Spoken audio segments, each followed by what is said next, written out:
Thank you for tuning in once again to his Vine and Victory podcast. My name is Kurt Olson. I'm your host, coming to you on the morning of February 11th, 2026. Four quick things. Two of them involve sports. The Olympics. I'm sure a lot of people have heard now Hunter Hess, Amber Glenn, a few other athletes from the United States of America pontificating about immigration policy in the country while they are in Milan, Cortina, Italy during the Winter Olympics. Hats off to, or hat tip to Clay Travis, the radio talk show host with Buck Sexton. The two of them replaced Rush Limbaugh when he died. And Clay Travis spent some time asking Grok on X, the AI there, artificial intelligence, how many Olympics in the past have had the kinds of questions posed to athletes about their do they have any shame for America or embarrassment, that kind of thing, um, as opposed to the past. Now, of course, Grok can go internet at least, and going back to even through Barack Obama, no questions like the ones New York Times reporters have been posing to athletes in this Winter Olympics have been asked of them. And so Clay Travis did the dirty work with the homework on that. And uh, several thoughts here.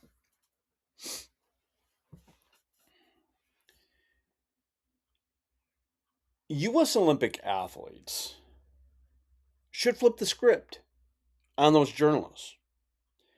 They should challenge them. I challenge you to ask these same questions of the athletes from China, the athletes from Iran, the athletes from any number of European countries right now. The challenges in China involve the Uyghur Muslims, involve religious persecution. I wrote a column just in the last month about uh, shortly before Christmas, Chinese SWAT teams just raiding a certain community um, and imprisoning a good couple hundred Christians, with two key pastors among the group, from house churches, and and that just begins the issues with China. Uh, Organ harvesting, their threats on Hong Kong and Taiwan, all kinds of things. Iran, the current massacres going on in the country that are now in the tens of thousands, and frankly, I think that figure's low. Um, Ask the European athletes: do they support the uh, free speech restrictions that are going on throughout the continent right now, in England, France, Germany, and a variety of other places? Do they do they favor the mass migration that has been happening and has been causing mischief in their countries? Ask those athletes those questions. But no, these people want a viral video and a moment where they can get clickbait on social media and the internet because a U.S. athlete criticized the president. And those athletes should know Donald Trump is not going to be shy about criticizing them in return. He does this repeatedly, and he's not shy about it at all. And so those athletes should flip the script on those reporters. The other thing they should do is just give them a lecture about how the American people don't want politics in their sports. We don't want politics in our sports, especially since 2020 when the George Floyd stuff went down. We have had politics stuffed down our throats at every turn. It's about Black Lives Matter, it's about LGBTQ, it's about something from the alphabet mafia. And if I was one of those Olympic athletes, I would lecture those New York Times reporters and tell them the American people do not want politics in their sports, and I'm not taking your bait. And and frankly, I find it stunning how there can be all of this organization within this country for the Olympics, and there's no media people telling the athletes you might get questions surrounding what's on events going on in our country, and you should avoid taking the bait at all costs because you risk the American people choosing that cheering you on to lose. That's what's going on here. It's one of the most stunning moments of just insanity, and it's needless because we do have some athletes that are answering these questions right, like Lindsey Vaughn. Lindsey Vaughn answered that question right. Um, and of course, folks now know that she was injured on one of her skiing runs. Breezy Johnson, who wins the first gold medalist for the United States, she's on the podium, gold medal around her neck, and with the Star Spangled Banner playing now, she breaks out in tears. Now, I can't suppose what's running through her mind because I don't know. I haven't asked her, but I can't help but think she's thinking about all the work she's put in over the years to get to this moment. Brady Kachuk, one of the members of the men's hockey team. He is an Ottawa senator, yes, an American. Answered it right. Um, this is one of the greatest honors in my life to wear the red, white, and blue. Um, Micah Ruzioni, the former captain of the Miracle on Ice team in 1980, has been on media just chastising these athletes. Don't do this. This is not the moment for that. Stick to sports. Stick to all the work that you've put in. And don't tarnish the moment with lecturing about whatever. It it's just one of the most insane things I have seen. And for New York Times reporters to be engaging in this, it's pure political agenda. And this comes as we've been seeing reports on the demise of the Washington Post in recent days because they laid off half their newsroom staff. So this is the kind of stuff that has given the legacy media in this country. And when I say legacy media, I am talking about the prominent newspapers in this country. I'm talking about the prominent broadcast networks: ABC, CBS, NBC, CNN, PBS. Yes, I'll throw Fox News in there, and a variety of others. This is why the American people tend to not trust the media. And you guys have been your own worst enemies. And your incessant need to uh, complain and and knee-jerk react to everything Donald Trump says and does has been your undoing. And but I would love to see one of these athletes just flip the script on these reporters. And because the harsh reality is this: if a Chinese athlete got asked about any of those hard things that happened in that country, that athlete's family would be immediately imprisoned or worse. And when that athlete returned home, they would be imprisoned or worse. Same thing with the Iranian athletes being asked about the massacres of their fellow citizens.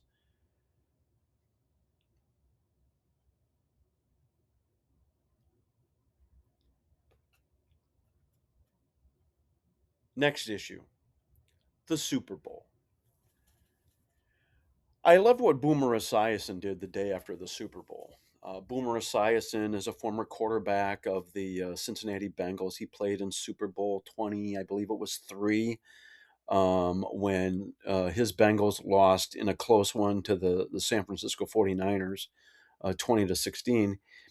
And Boomer Esiason is now a voice on radio, uh, especially during the football season and otherwise.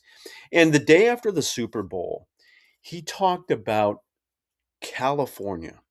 Okay, the Super Bowl was in Santa Clara, the San Francisco area, the home of the San Francisco 49ers. And he was talking about how the Seattle Seahawks, for winning the Super Bowl, each of the players got 178 grand. Okay. But in California, there are what's called duty days, and they tax you each day you are in the country making money, or in the state making money, to the tune of 3.5%.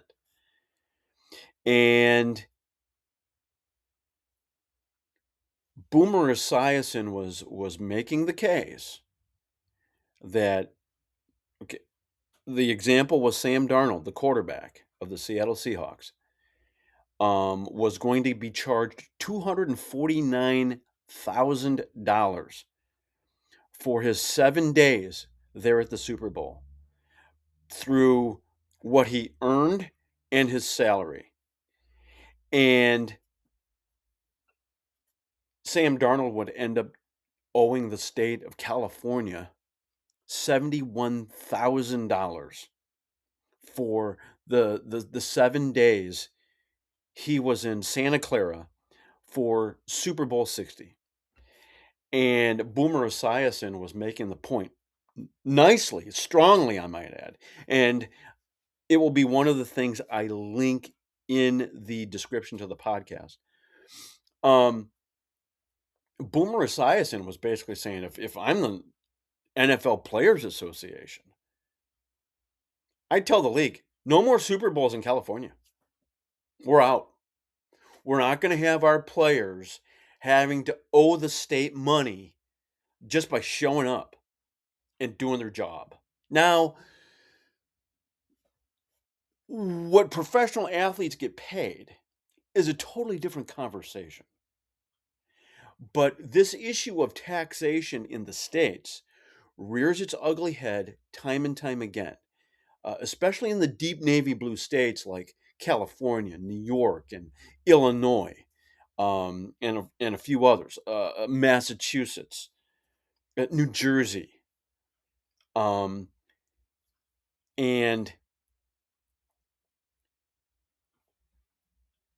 strong case made by Boomer Esiason. Yeah, tell the league, we're not doing any more Super Bowls in California. We're not having our guys owe the state money just for playing. And my guess is you can go back to other recent Super Bowls that were based in California, and the same thing unfolded at that time. And this just gets to how California, a state ripe with overspending, overtaxation, and how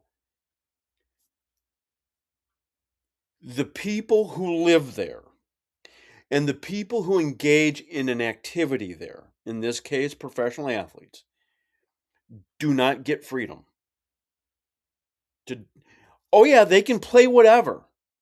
But at the end of the day, their accountant has a bill that's owed California. And you can go into every sport, baseball, hockey,